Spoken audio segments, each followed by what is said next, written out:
Buenos días, ¿sí me pueden escuchar? Sí, doctor. Sí, doctor, Perfecto. se Sí, escucha. ¿Se ve? doctor. ¿Hay imagen, verdad? Sí, Sí, doctor. Perfecto. Vamos a empezar entonces el último tema que me toca eh, mostrarles a ustedes en las teóricas y que es los traumatismos en el sistema musculoesquelético. Vamos a empezar entonces. Estos son los objetivos. Identificar el método identificar el método diagnóstico adecuado para cada entidad patológica. Esto es fácil. El 2 es reconocer los patrones básicos en trauma óseo. Y 3, identificar fracturas óseas comunes. ¿Cuáles de ellas, digamos, son las menos eh, peligrosas o menos, las que se complican menos? ¿Y cuáles las que sí?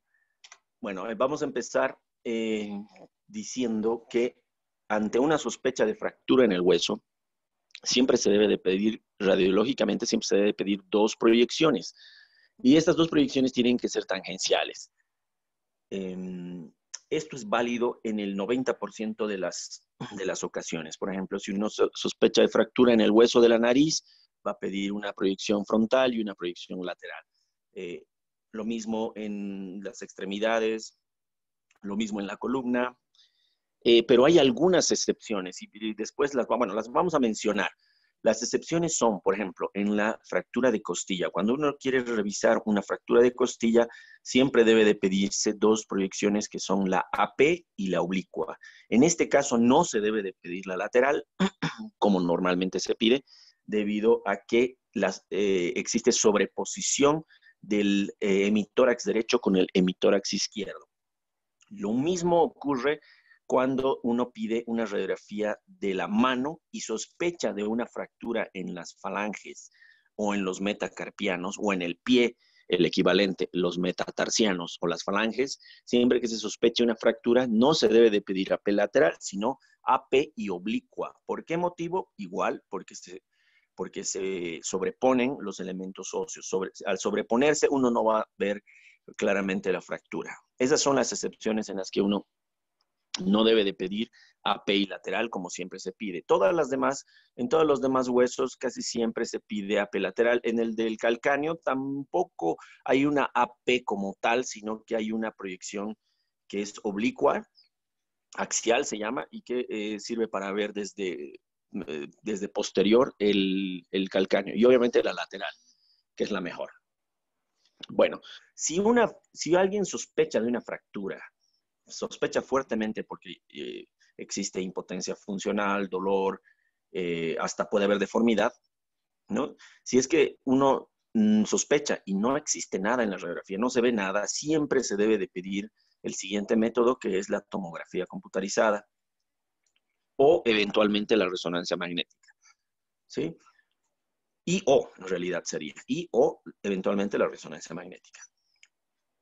Si es que se sospecha en una lesión muscular, un desgarro muscular, tendinoso o ligamentario, se debe pedir una resonancia o una ecografía dependiendo de la localización de la estructura que se necesita evaluar. Por ejemplo, si son estructuras ligamentarias profundas, la resonancia magnética es la indicada. Si es que se trata de estructuras musculares superficiales que son muy accesibles, están cerca de la piel, o ligamentos que son muy fáciles de ver porque están muy superficiales, la ecografía es muchas veces suficiente para hacer diagnóstico.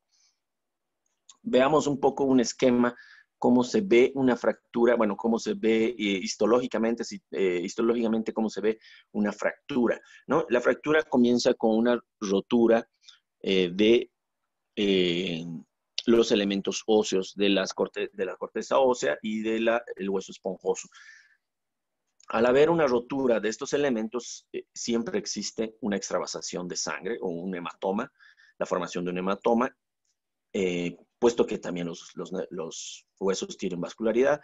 El hematoma casi siempre se prolonga hacia la región subperióstica. Fíjense cómo el periósteo está levantado acá, debido a que el hematoma se colecciona a este nivel entre el periósteo y el hueso. Después de la formación del hematoma, a los días siguientes, o a las semanas siguientes, se existe la formación de un callo fibrocartilaginoso. Fíjense que el hematoma está convirtiéndose en un elemento fibroso y cartilaginoso gracias a la presencia de fibroblastos y demás células que empiezan a realizar esta formación. Después de algunas semanas empieza la calcificación, osificación o mineralización de este callo fibrocartilaginoso y la formación de un callo óseo, ¿no? Y posteriormente la remodelación ósea de esta fractura.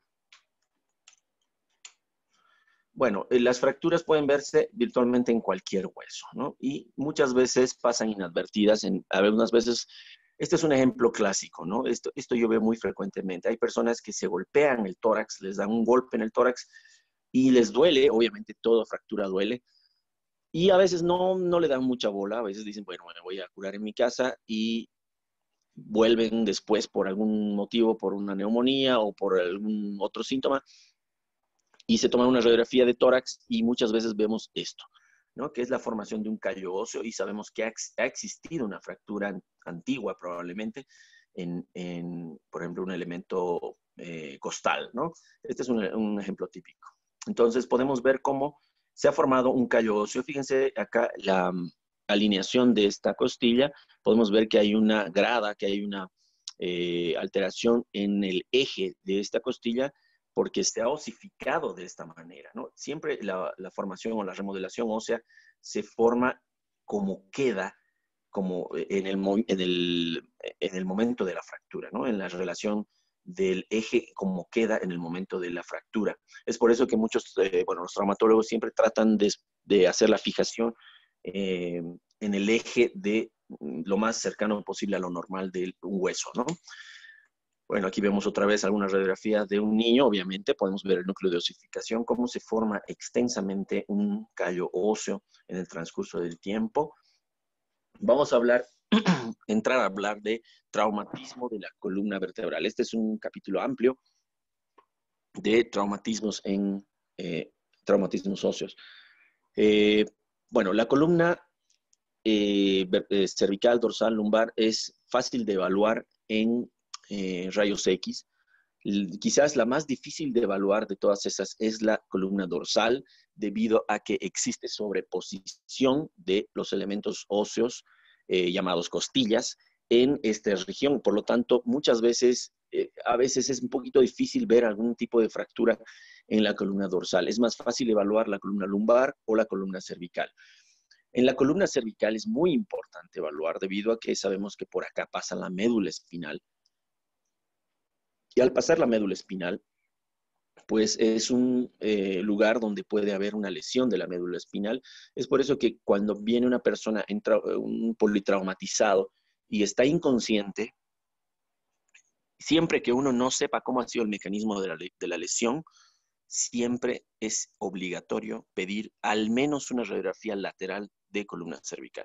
Lo habitual es que se pida una proyección frontal, una proyección lateral, y algunas veces se pueden pedir otras como la extensión, flexión o oblicuas, o esta proyección que es la llamada transoral o con la boca abierta. Esto específicamente para observar el diente o la apófisis odontoides de C2, la articulación C1, C2 y parte de C1, ¿no? Es para evaluar eso, que es difícil evaluar en las otras proyecciones. Obviamente en la proyección lateral sí se puede evaluar C1 y C2 y ver el espacio, incluso medir el espacio que existe entre la apófisis odontoides y el arco anterior de C1, ¿sí? En columna cervical, entonces, siempre que haya traumatismo y está una persona inconsciente, con más razón se debe de pedir, y no se debe de mover el cuello, obviamente, siempre se debe de fijar con un collarín, fijar el cuello y tomar al menos una proyección lateral para ver que todo esté alineado y descartar que exista una lesión medular, ¿sí? Entonces, la proyección lateral es la más importante de todas las proyecciones en columna cervical, siempre en traumatismo, ¿sí? Hay que evaluar 5 líneas, o algunos dicen 4, otros dicen 5 líneas en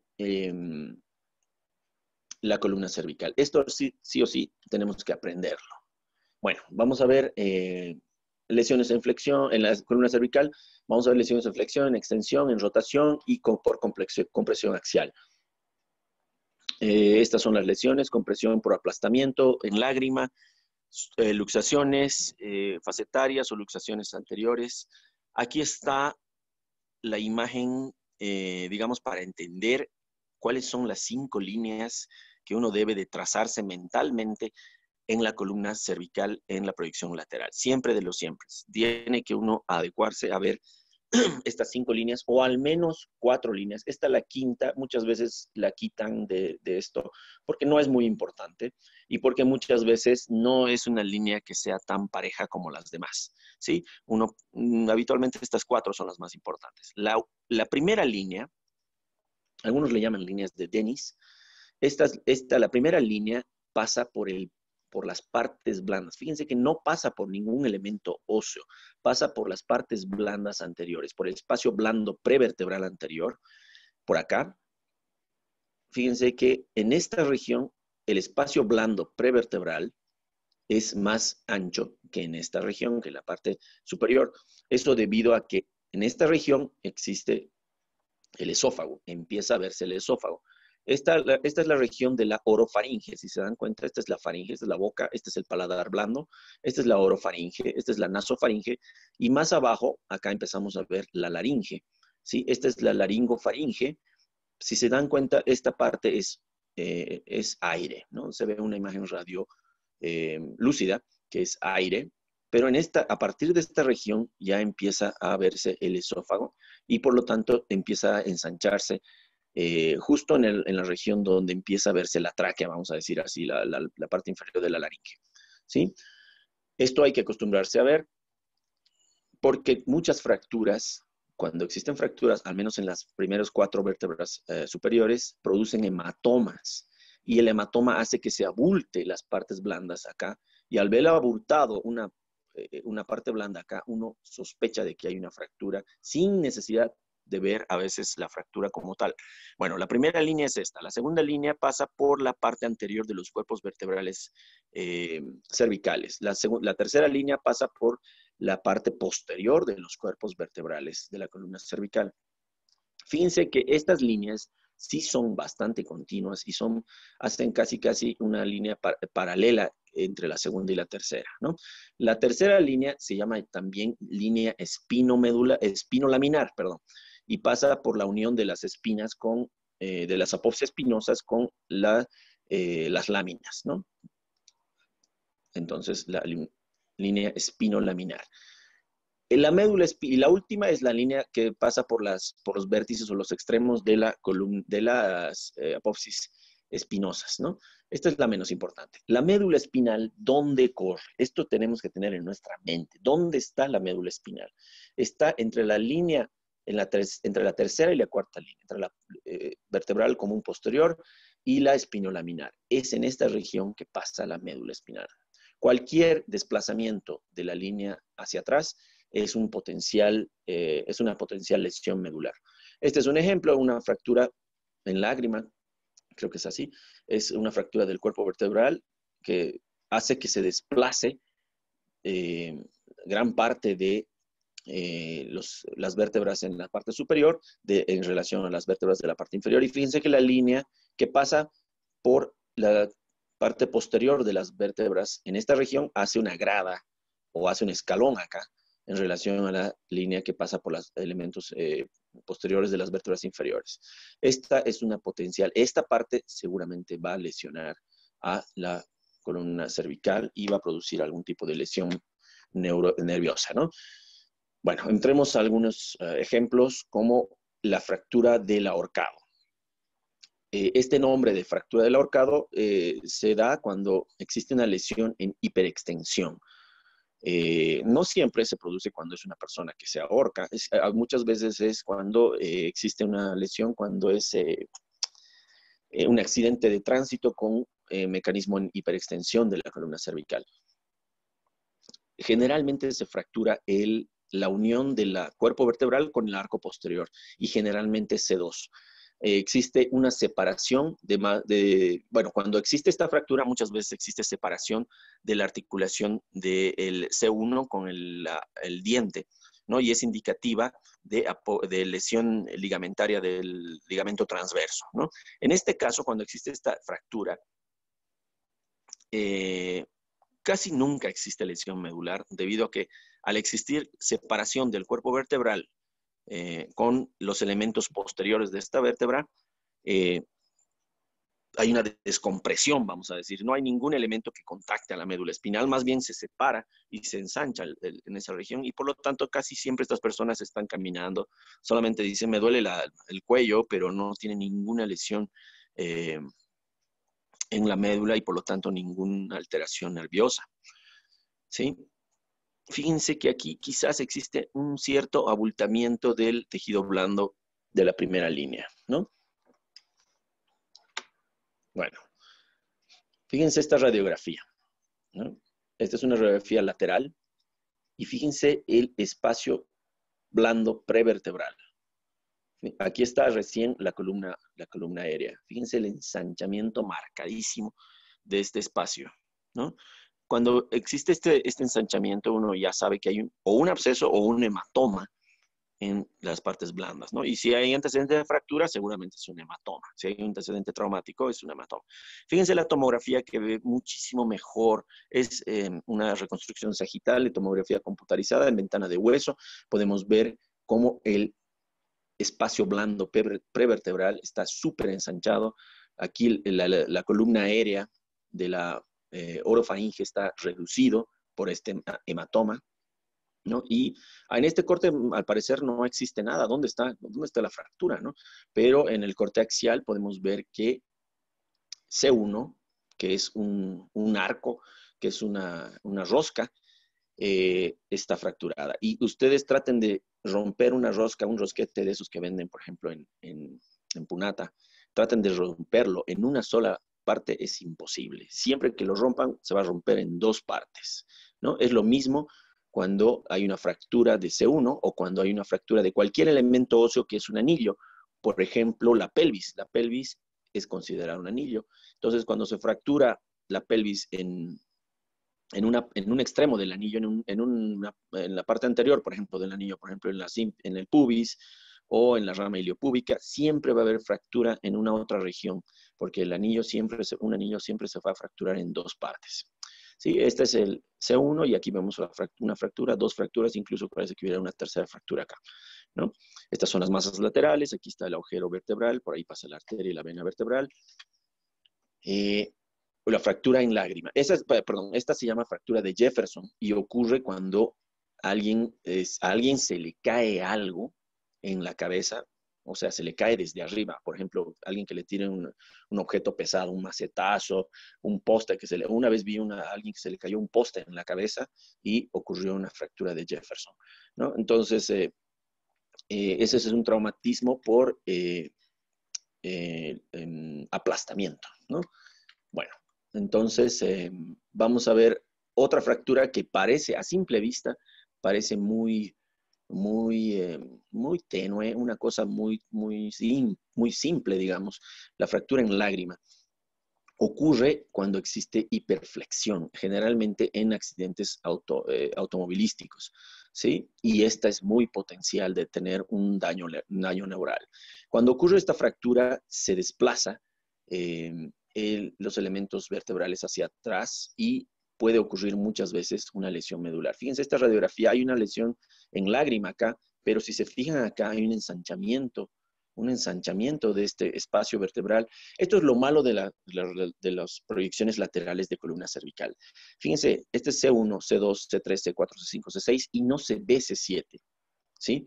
Muchas veces es difícil, no es que no queremos hacerlas, es muy difícil ver C7 porque los pacientes, al menos en pacientes obesos o que tienen el tórax muy ancho, La columna cervical superior sí se ve muy claramente, pero C7 no se ve debido a que existen los hombros en esta región, y los hombros, o cuando tienen el cuello muy corto, se sobrepone los hombros y no deja esta densidad que son todo lo que es los hombros, se sobrepone en esta región, y a veces no se puede ver C7 y no sabemos si habrá o no habrá una lesión en C7. Entonces, también puede existir luxaciones de las articulaciones interfacetarias y quedar ancladas, por ejemplo, en este caso, fíjense, y esto sí puede producir compresión medular. Fíjense cómo aquí obviamente la línea, si trazamos una línea, ya aquí no pasa, ¿no? Hay un desplazamiento peor la línea que pasa por los elementos posteriores. Fíjense que aquí va a haber una grada y hay una luxación, ¿no? Las facetas articulares, esta faceta articular debía articularse con esta y está totalmente desplazada hacia atrás, está anclada y muchas veces queda anclada ahí. A veces hay que hacer movimientos o hay que hacer cirugía para desanclar eso. Aquí está otro ejemplo de una fractura en lágrima. Sí, fíjense, esta flecha te indica el mecanismo de lesión, hace un mecanismo en flexión, hiperflexión, que ha aplastado esta vértebra, ha desprendido un pedazo de del cuerpo vertebral, y la parte posterior de este cuerpo vertebral ha tocado, se ha desplazado hacia atrás y ha contactado y ha lesionado la médula espinal, ¿no? La resonancia magnética es el método de elección para evaluar lesiones de médula espinal. Fíjense en esta secuencia en T2. ¿Cómo sabemos que es T2? Porque el líquido brilla, se ve hiperintenso. Por ejemplo, el líquido cefalorraquídeo que baña aquí la médula espinal, o que baña aquí las cisternas de la base. Aquí podemos ver la amígdala cerebelosa, las folias cerebelosas, y fíjense cómo el líquido se mete dentro de las folias cerebelosas o acá alrededor del bulbo del puente. Bueno, vamos a ver que hay una lesión aquí de contacto con la médula espinal en esta región, ¿no? Muchas veces cuando una persona cae de una altura considerable y cae de pie o sentado, puede ocurrir un aplastamiento vertebral, y cuando tiene dolor, impotencia funcional, hay que pedir siempre una radiografía de columna para descartar la presencia de aplastamientos vertebrales, como en este caso, ¿no? Más bien, en este caso no existe ningún desplazamiento de los elementos óseos hacia atrás o hacia adelante que podrían producir lesión medular. Obviamente en la columna lumbar la médula espinal es ausente, ¿verdad? Solamente hay raíces nerviosas. Esta es otra radiografía de la columna lumbar y fíjense que hay un desplazamiento si trazamos las líneas que habíamos dicho, aunque las líneas eran más para la columna cervical, también se puede aplicar acá a la columna lumbar, y en esta región, bueno, y en la cervical también, tiene un nombre. Este desplazamiento de una vértebra en relación a otra, tiene un nombre y se llama espondilolistesis. De ahora en adelante, cuando vean un desplazamiento de una vértebra sobre la otra, le van a llamar, aquí hay una espondilolistesis, por ejemplo, de L4 sobre L5, ¿sí? Incluso hay graduaciones de espondilolistesis, supuestamente, si uno divide en partes, digamos, la meseta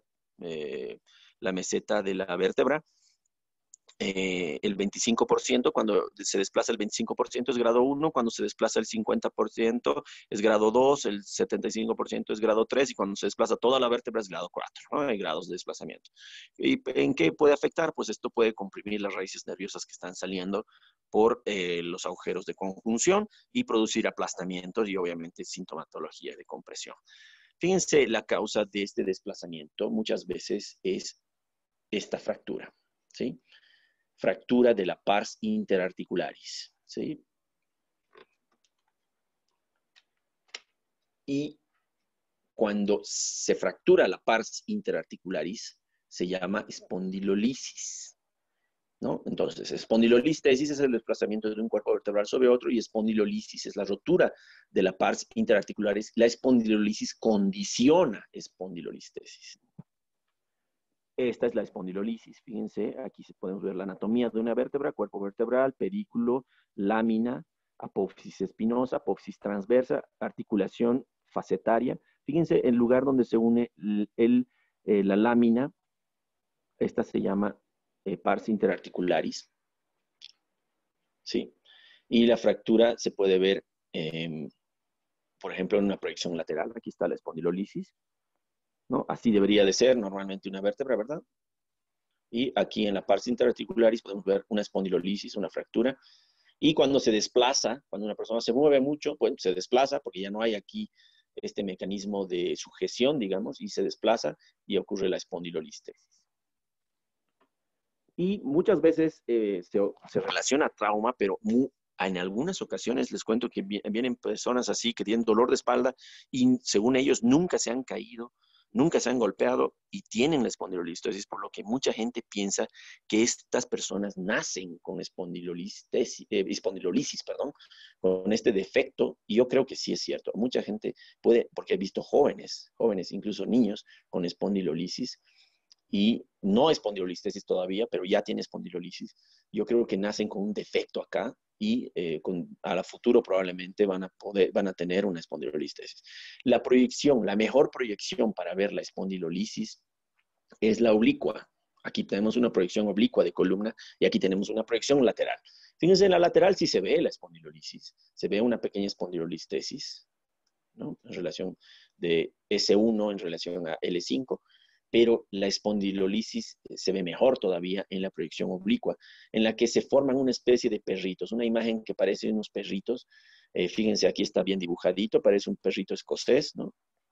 Y cuando está decapitado el perrito o cuando tiene un collarcito, algunos le dicen, para no ser tan malos, es que tiene la espondilolisis, ¿sí? Aquí está supuestamente la orejita del perrito es la faceta articular superior de esa vértebra, el hocico del perrito es la apófisis transversa, el ojo del perrito, que es un ojo muy grande, sería un pedículo, y la patita inferior de los perritos, o anterior, digamos, del perrito, es la faceta, la articulación, la apófisis facetaria o la faceta inferior, ¿no? Entonces, así se ve una espondilolisis. Fíjense, acá arriba, por ejemplo, no se ve espondilolisis. Aquí se ve el perrito y no se ve espondilolisis. Aquí se ve el perrito y sí se ve la espondilolisis. Muy bien. Otro ejemplo de un aplastamiento vertebral, ¿no? Cuando una persona cae de una altura considerable sobre sus pies o sentado, uno tiene que pensar que existe una fractura, puede existir una fractura de aplastamiento del cuerpo vertebral. Si existe una fractura de un cuerpo vertebral, un aplastamiento, como en este caso, debería de ser esta altura más o menos, ¿verdad? Está reducida la altura y no hay un golpe muy fuerte, no es un golpe considerable que haya producido eso. Hay que sospechar de que hay algo, es una fractura patológica y puede haber algo en esa vértebra, como por ejemplo, qué sé yo, un quiste óseo o una metástasis, si es una persona mayor y tiene antecedente de cáncer, por ejemplo, ¿no? Hay que pensar que hay un terreno patológico ahí. Bueno, ahora vamos a hablar algo de traumatismo de extremidades. En extremidades, pues la cosa no es tan grave porque, bueno, no grave, porque generalmente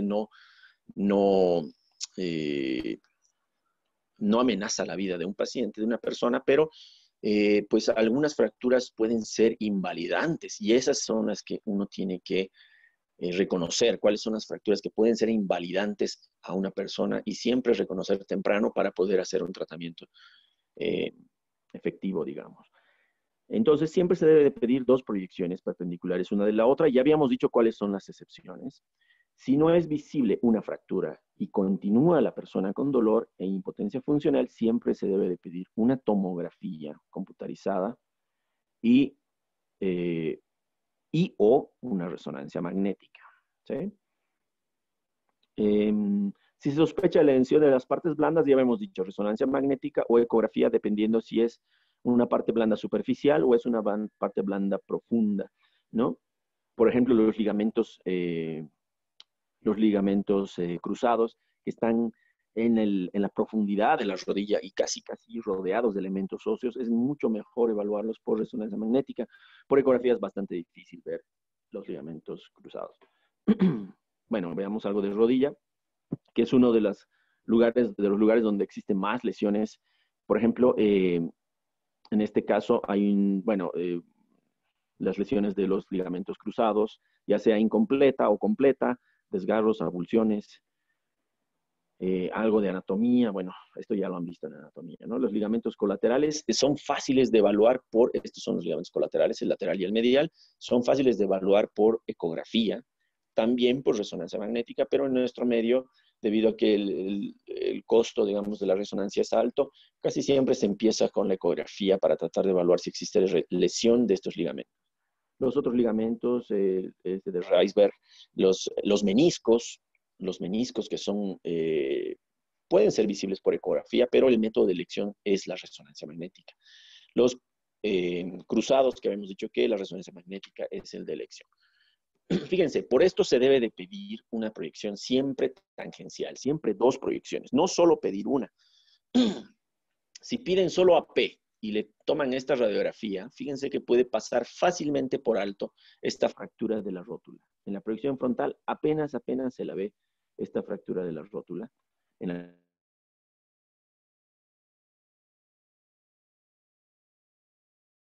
No se escucha bien, doctor.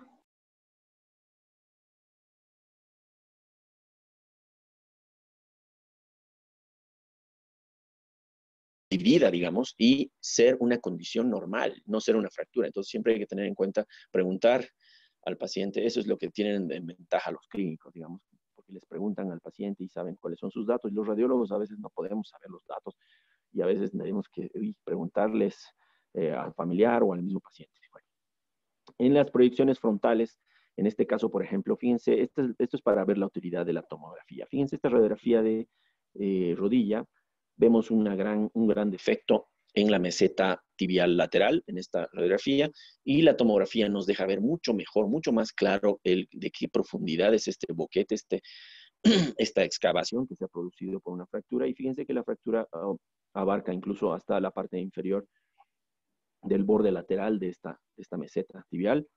En una reconstrucción sagital podemos ver mejor esa fractura. La resonancia magnética también es de mucha utilidad para ver las fracturas. Fíjense esta radiografía de rodilla en proyección frontal. Fíjense que apenas aquí podemos ver si es algo aquí. Bueno, parece que hubiera aquí una línea radiolúcida. Pareciera una fractura de la meseta. Esta es la meseta lateral, medial, y esta es la meseta lateral. Le hacemos la resonancia y fíjense lo fracturado que había estado, ¿no? La resonancia magnética siempre va a demostrar mucho mejor la médula ósea, ¿no? La corteza ósea no tanto, sí puede mostrar, pero no tanto, pero la médula sí. Entonces, fíjense cómo el trazo ingresa incluso a la médula ósea en una manera irregular en esta parte.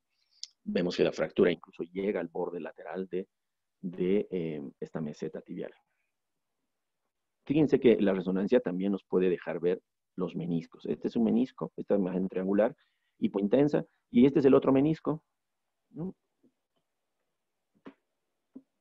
También podemos ver en la resonancia magnética los ligamentos cruzados, como hemos dicho, la resonancia es el método de elección para ver los ligamentos cruzados. Aquí está mal porque aquí dice que este es el posterior y este es el anterior, en realidad es al revés, este es el anterior y este es el posterior. El tendón del cuádriceps, el tendón rotuliano, fíjense que sí se ve muy claramente. Sin embargo, esto también puede ser visto por ecografía. Estos tendones son fáciles de ver porque son superficiales en la ecografía, ¿no? Aquí se ve la rótula, el fémur.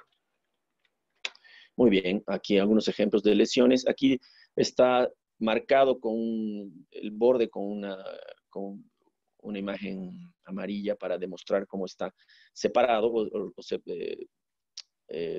separado el ligamento cruzado anterior, está lesionado y está retraído, vamos a decir, los dos extremos de este ligamento.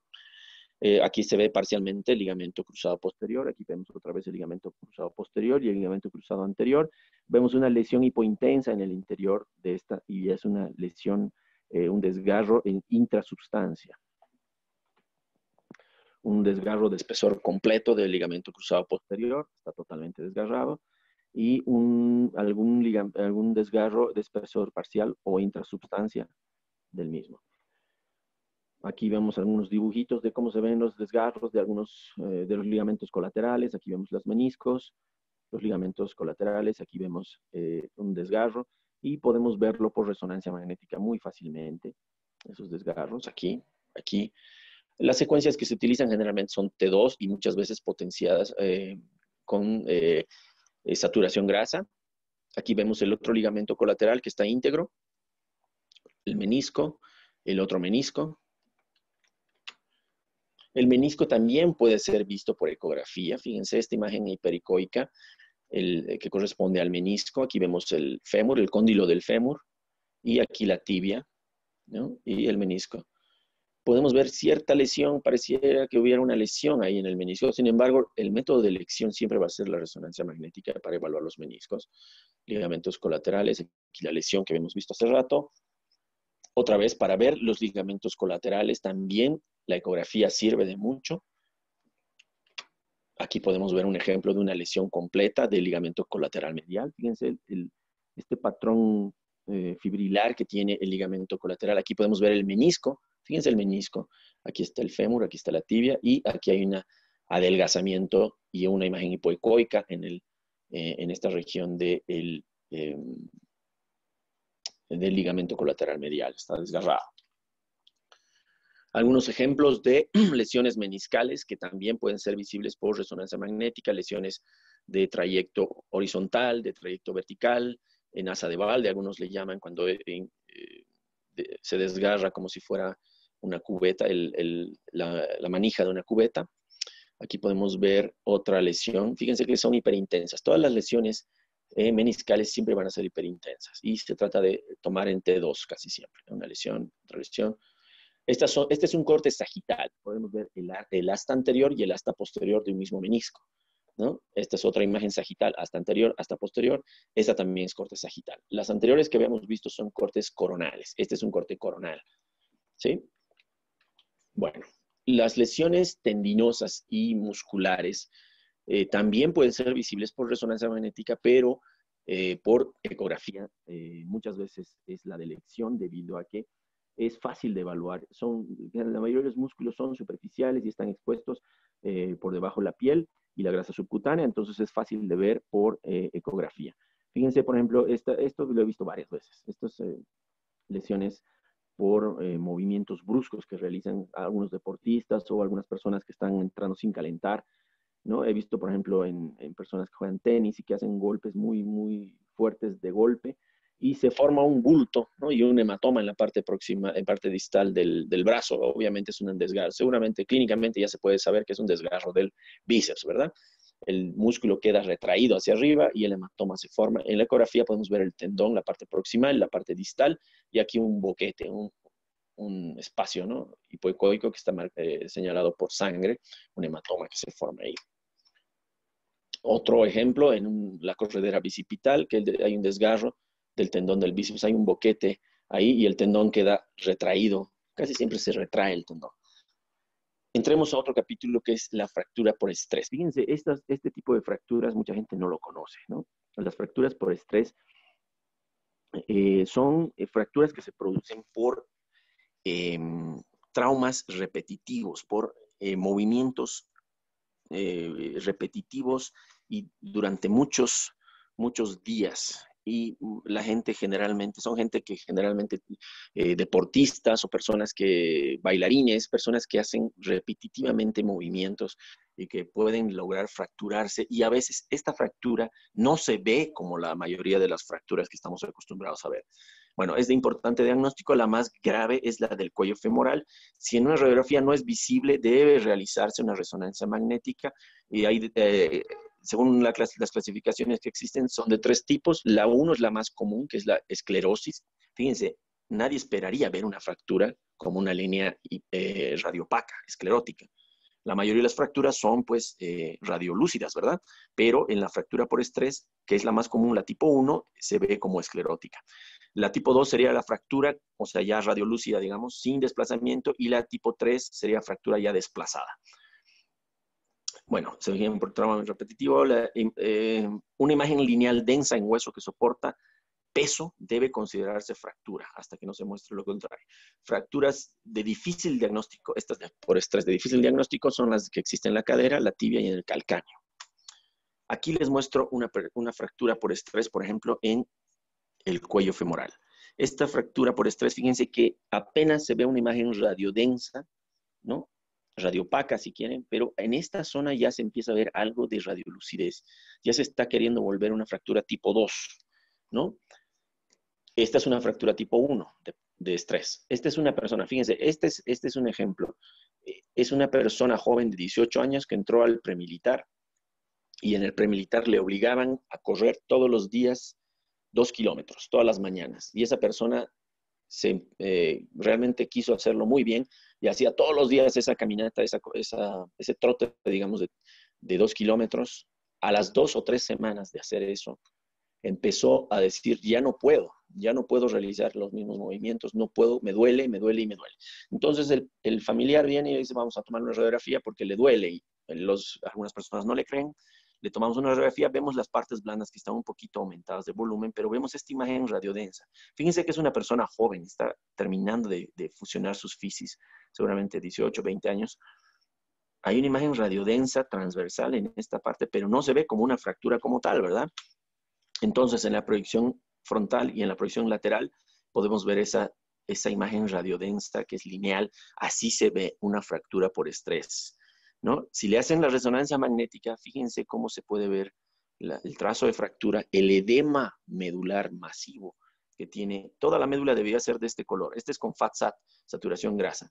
Fíjense lo blanco que está, lo edematizado que está toda la médula alrededor de esta fractura. Incluso las partes blandas se han edematizado alrededor de esta zona de fractura, ¿sí? Otra persona que también es trotador y que empieza con dolor de rodilla crónico muy fuerte. Fíjense, pareciera normal. Cualquiera diría, no, no tienes nada, está todo normal. Aquí se ve la fisis, el lugar donde se está funcionando la fisis, una persona joven. Fíjense esta línea radiodensa, radiopaca, que es un poco más gruesa que la línea de fusión de la fisis, ¿no? Si tenemos un poquito de experiencia, podemos saber que esto es una fractura de estrés, ¿no? Y le hacemos la resonancia magnética, un edema masivo alrededor de esta fractura por estrés, ¿no? Fíjense los meniscos, qué bonito se ve, ¿no? Menisco. Es un corte coronario. Bueno, otro tipo de lesiones son las lesiones por avulsión. Las fracturas por avulsión, vamos a decir, porque son fracturas. Avulsión con B chica quiere decir arrancamiento de un pedazo de hueso, ¿no? Hay músculos que son muy poderosos en el cuerpo y muchos de ellos, cuando uno hace un movimiento muy brusco, puede arrancar un pedazo de hueso con él y producir una fractura por avulsión. Fíjense, aquí les muestro una radiografía marcada, muy bonita, porque te dice dónde están insertadas los músculos alrededor de la pelvis. Fíjense que la pelvis está llena de inserciones musculares, musculotendinosas y ligamentarias también. Fíjense, esto creo que lo sabemos de memoria, ¿no? La tuberosidad mayor, obviamente sabemos que los glúteos están insertados, la tuberosidad menor, el psoas ilíaco, ¿no? El recto anterior del cuádriceps se inserta acá en la espina ilíaca anterior inferior, el sartorio, los músculos abdominales acá en el reborde del hueso ilíaco, que puede haber también roturas acá, ¿no? Y los hamstring acá en la tuberosidad isquial. Bueno, entonces cuando hay un desgarro de la tuberosidad isquial, como en este caso, pues vamos a ver que los músculos hamstring son los que se han jalado y han producido esta avulsión. O cuando se desgarra la espina ilíaca anterior inferior, sabemos que aquí se inserta el recto anterior del cuádriceps y puede hacer. Entonces, al ver una imagen así, una imagen calcificada en una parte blanda, en una persona que te dice me está doliendo mucho, y si te dicen que hizo un movimiento brusco, pues hay que sospechar mucho que hay una fractura por avulsión. Bueno, las fracturas más difíciles de diagnosticar y muchas veces necesitan otros métodos diagnósticos son las fracturas del acetábulo, y esto generalmente en personas ancianas, debido a que las personas mayores tienen osteoporosis, y al tener osteoporosis es muy difícil ver un trazo radiolúcido de fractura. Muchas veces no se lo ve y uno tiene que recurrir a la tomografía o a la resonancia. Las fracturas de los relativos tibiales también son difíciles, generalmente en personas de la tercera edad, de la pelvis, del calcáneo.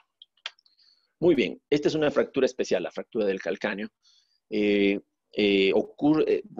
fractura del calcáneo también es muy difícil de ser visible y ocurre generalmente cuando una persona cae de pie sobre una superficie dura, como la llamada fractura del amante, ¿no? Esta es una famosa fractura que ocurría cuando las personas que se habían descubiertas por el marido, digamos, se lanzaba desde el balcón en la antigüedad, Se lanzaba desde el balcón, caía de pie y se iba cojeando a su casa con una fractura de calcáneo. Le tomamos la radiografía y parece que no hubiera nada, pero uno tiene que trazar estas líneas para ver si realmente no hay una fractura, que es el ángulo de Wöhler, se llama eso, ¿no? El ángulo de Wöhler consiste en trazar una línea que va de la tuberosidad anterior del calcáneo hasta el vértice, y otra que pasa por la tuberosidad posterior a este mismo vértice. Ahí se forma un ángulo, este mismo ángulo, que debe de ser entre 20 y 40, menos de 20 o más de 40, existe una fractura, porque cuando existe una fractura, este ángulo se cambia, ¿sí?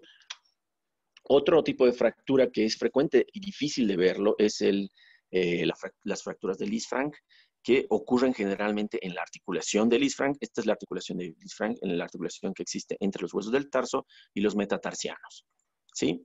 Muchas veces, fíjense, por ejemplo, acá pareciera que no hubiera nada, ¿no? Una radiografía de pie, bueno, parece que no hay nada, no tienes nada, ¿no? Pero es que es difícil acá porque en esta zona se sobreponen los huesos y muchas veces uno no puede ver bien la fractura. Había que tomar una proyección oblicua acá. Fíjense, aquí sí aplica eso que les dije, que no se debe de tomar las dos tangenciales en esta parte. Aquí sí se tiene que tomar la AP o dorso plantar y la oblicua, no la lateral, porque se van a sobreponer todos estos huesos. Entonces, la manera de darse cuenta de que aquí hay una fractura es trazar una línea que pasa por el borde de la segunda cuña y debería de unirse, perdón, la segunda cuña es esta, del segundo metatarsiano, y debería de unirse con la segunda cuña. Esta es la segunda cuña y debería de unirse. Aquí hay una grada claramente, entonces aquí hay una fractura, ¿no?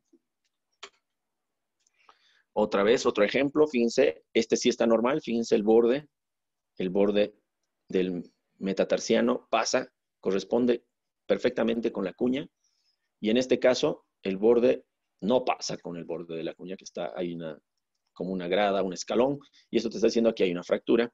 En la proyección lateral podemos ver que está elevado, desplazado hacia arriba por la fractura. Las personas que les gusta taclear o que juegan fútbol americano, por ejemplo, acá no jugamos mucho, pero como que hay algo de rugby, o las personas que quieren abrir una puerta como en las películas haciendo un tackle con el hombro quieren abrir, entonces lo que les puede suceder es esto, que es la luxación acromioclavicular. Casi siempre se desgarran los ligamentos que existen ahí y la clavícula se desplaza hacia arriba en relación al acromio.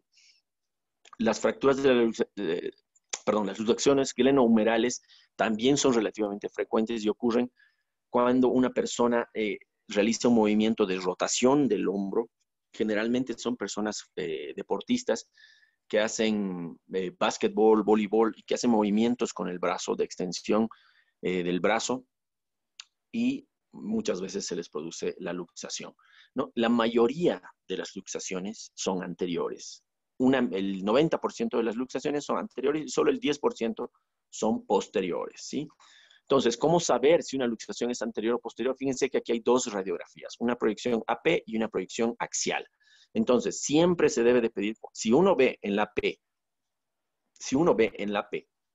una luxación, como en este caso, pues esta cabeza humeral debería de estar acá en relación a la cavidad glenoidea, ¿verdad? Si uno ve, esto ya es una luxación de entrada, pero no sabemos si es anterior o posterior, ¿no?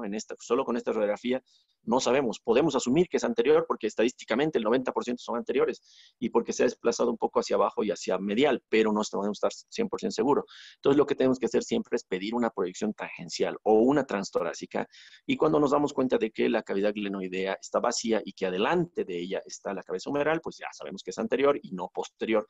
Cuando es posterior debería de estar por acá la cabeza humeral. Cuando ocurre una luxación glenohumeral frecuentemente o recurrentemente, vamos a decir así, puede lesionar la cabeza del húmero, puede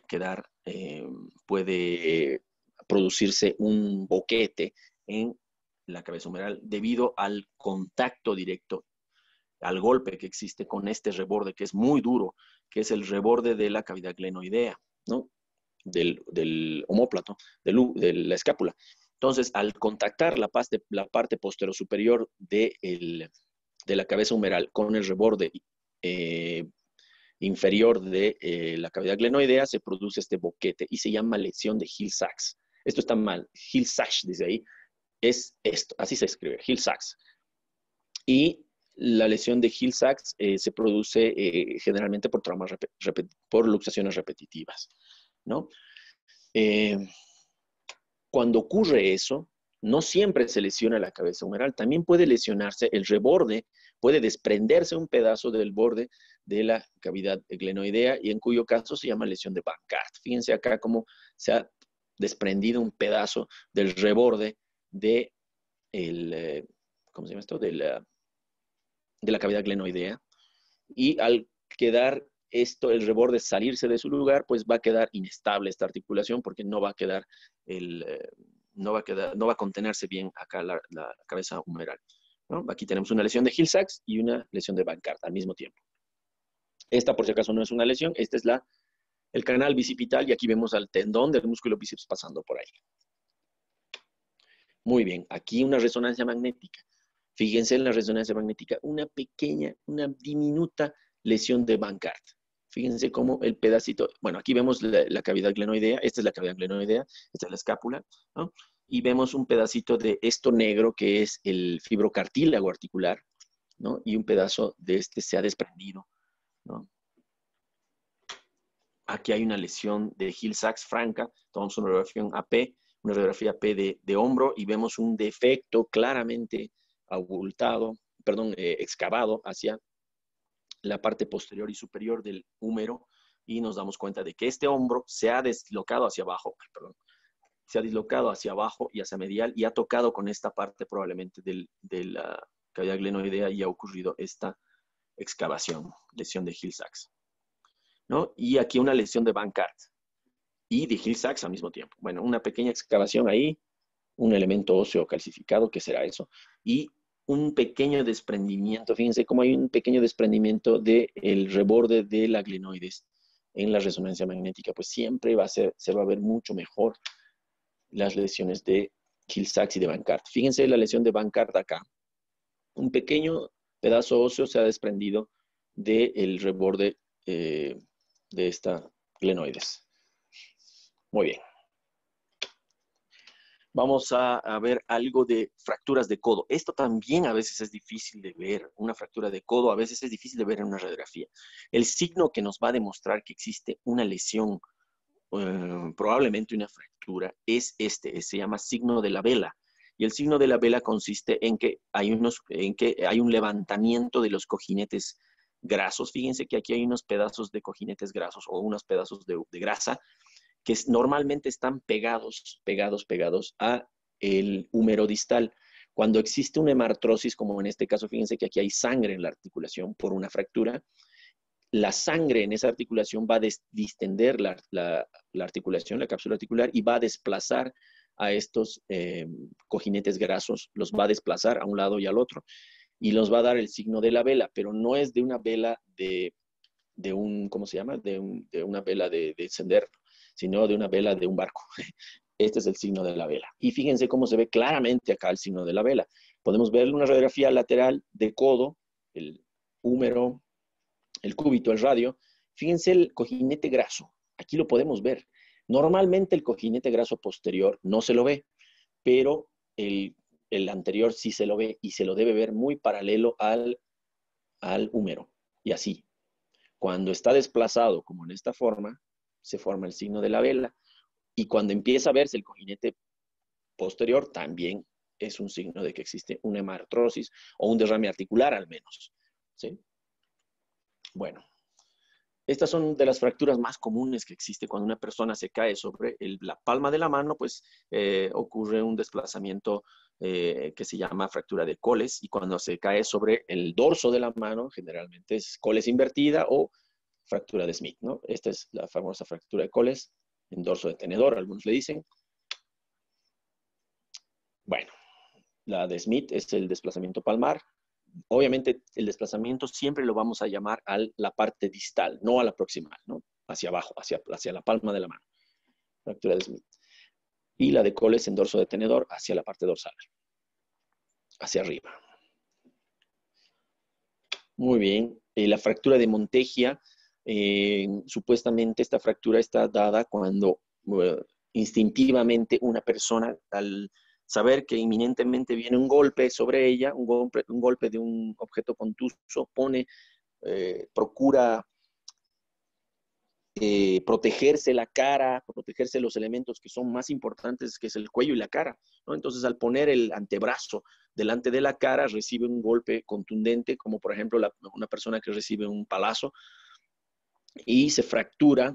Generalmente hay una luxación y una fractura. Generalmente la fractura es del cúbito y la luxación es del radio. Es obvio por qué se fractura el radio y no, por qué se luxa el radio y no el cúbito, ¿no? El cúbito pues es un hueso excavado que tiene una articulación, digamos, bien firme con el húmero, mientras que el radio, la superficie de articulación no es tan extensa, por lo tanto es fácil luxarlo. Entonces, ante este golpe, se luxa el radio y se fractura el cúbito, ¿no? Esa es la famosa fractura de Monteggia. Y la fractura de Galea sí que es menos frecuente, que consiste en una fractura de diáfisis del radio y una luxación del cúbito, generalmente en la parte distal. Estas son fracturas que parecieran simples y sencillas, pero que si uno no las diagnostica y no las trata a tiempo, conlleva a una impotencia funcional, conlleva a que el paciente no pueda mover su mano adecuadamente, no pueda tener el movimiento de prehensión que tenemos todos. La fractura de Bennett y la fractura de Rolando. Cuando hay una fractura en la base del primer metacarpiano, hay que siempre investigar bien si existe un trazo hacia la articulación, ¿sí? Cuando existe un trazo intraarticular, llamamos fractura de Bennett, y esta necesita sí o sí una reducción interna, un traumatólogo que haga la reducción, porque si no, si uno le dice, váyase a su casa, no pasa nada, vamos a inmovilizar y no pasa nada, sí va a pasar luego. Va a pasar que no va a poder mover el dedo y no va a poder tener el movimiento de prehensión y va a quedar como medio inválido de la mano por toda su vida. Entonces, siempre hay que diagnosticar bien la fractura de Bennett. La fractura tiene un trazo intraarticular. En el momento en que tiene un trazo intraarticular, ya hay que tener en cuenta que esta fractura tiene que ser reducida en forma interna. La fractura de Rolando es la que es conminuta. Cuando es no solo un trazo, sino hay varios, ya se llama fractura de Rolando y supuestamente es peor. Aquí está la fractura de Rolando. Se ha dividido en 3 pedacitos esta fractura. Aquí está la fractura de Rolando. El escafoides también es otro elemento óseo que puede tener consecuencias, digamos, negativas para el movimiento de la mano de una persona. Cuando se fractura, y generalmente ocurre cuando una persona se cae sobre el dorso, sobre la palma de la mano, o cuando le da un golpe, cuando estamos enojados, estamos rabiosos y queremos dar un golpe con la palma de la mano a algo, podemos fracturarnos el escafoides. Y la fractura del escafoides, fíjense, aquí les muestro una fotito para mostrarles cómo va la irrigación del escafoides. Esta ramita parte de la arteria radial y va desde la parte radial hasta la parte cubital, ¿no? Esa ramita. Entonces, cuando se fractura esto, muchas veces esta parte queda sin riego sanguíneo y se puede ocurrir una complicación que se llama necrosis avascular del escafoides. Entonces, toda fractura del escafoides siempre debe ser seguida por radiografía o por tomografía. Fíjense acá una radiografía de la mano de una persona que se cayó sobre la palma de su mano. Vemos la fractura, sí se ve en la radiografía. A veces no se ve. Cuando no se ve y le sigue doliendo la mano, siempre tiene que pedirse una tomografía o eventualmente una resonancia magnética. Aquí vemos la fractura, ¿no? Se ha dividido, generalmente se fractura esta región que le llaman la cintura del escafoides y se ha dividido en 2 partes, ¿verdad? Fíjense que la parte que está más hacia la región medial, ¿cómo se llama? En un control posterior, ¿no? Vemos que la parte medial está marcadamente radiopaca, ¿verdad? Esta radiopacidad te está diciendo, te cuento que ya me morí, ya me necrosé. Es una necrosis avascular posterior a la fractura, ¿no? Entonces es una complicación de la fractura del escafoides. Hablemos de la luxación del semilunar. Esto también es difícil, esto es medio difícil de diagnosticar por rayos X debido a la complejidad y a la sobreposición de los huesos acá en el carpo, ¿no? Esta es una radiografía normal del carpo. Fíjense el escafoide, semilunar, pilaminar, pisiforme y todo eso. El grande, el ganchoso, bueno. Aquí vemos una proyección lateral del mismo. Dijimos que no se debe de pedir lateral porque se sobrepone. Fíjense cómo se sobreponen los huesos. Normalmente para ver estos huesitos que son los metacarpianos y las falanges, no se debe de pedir lateral. Fíjense, se sobrepone y no se ve muy claramente. Se debe pedir oblicua. Pero si uno quiere ver la muñeca como tal, sí se debe de pedir la lateral. Y fíjense acá, esta es la lateral de muñeca. Entonces, en muñeca sí lateral. Si quieren ver dedos o falanges o metacarpianos, oblicua, no lateral. Entonces, en la lateral podemos ver acá el, eh, el semilunar, ¿no? Que es el semilunar. Y acá vemos el semilunar, que parece realmente una semiluna. ¿No? Y encima de ese, un hueso grande, que es el hueso grande, que se relaciona perfectamente con su concavidad, ¿verdad? Aquí vemos una proyección lateral y vemos al hueso grande que está detrás de la concavidad del semilunar, ¿sí? Esta es una luxación del semilunar. Y ocurre también cuando una persona cae sobre la mano, la palma de la mano. Esta es la radiografía frontal de esta misma. Fíjense que acá, pues, híjole, no sé, no estamos seguros, ¿no? Aquí está, no sé, el escafoides, el semilunar, no sé, no estoy seguro si habrá una fractura. Esta es la manera de darse cuenta, ¿no? Aquí está el grande y el semilunar, aquí está el semilunar y el grande queda por detrás. Debería de estar acá, en la concavidad del semilunar. Esa es una luxación del semilunar. Algunos trazan una línea que va del grande hasta los huesos del antebrazo, ¿no? El radio. Bueno, aquí está el radio, el grande, y fíjense cómo el semilunar queda muy, muy desplazado. Debería de quedar acá relacionarse mucho con el hueso grande, la concavidad quedar acá. Esta es una tomografía, obviamente. Esto es para darse cuenta, fíjense que la tomografía es muchísimo más sensible que la radiografía para ver estas fracturas. Cuando una persona juega golf, o juega béisbol, o juega tenis, o racket, o paleta, que acá en Bolivia jugamos mucho, y hace un movimiento de desplazamiento del mango muy fuerte, muy brusco, puede hacer una palanca y la palanca puede arrancar un pedazo, bueno, en realidad puede arrancar el gancho del ganchoso, en inglés se llama hamate, el ganchoso, y puede producir una fractura. Es muy dolorosa esta fractura y muchas veces se tiene que, para diagnosticar esta fractura, se tiene que hacer una proyección especial que se llama proyección del túnel del carpo. Y fíjense que se toma con una banda elástica moviendo los dedos hacia arriba, hacia atrás, hacia el dorso y tomando una angulación de 30 grados, perdón, del rayo X y el cassette en relación al cassette, ¿no? Y podemos ver aquí a qué linda sale esta radiografía. Es difícil tomar realmente que salga así de bonita como esta.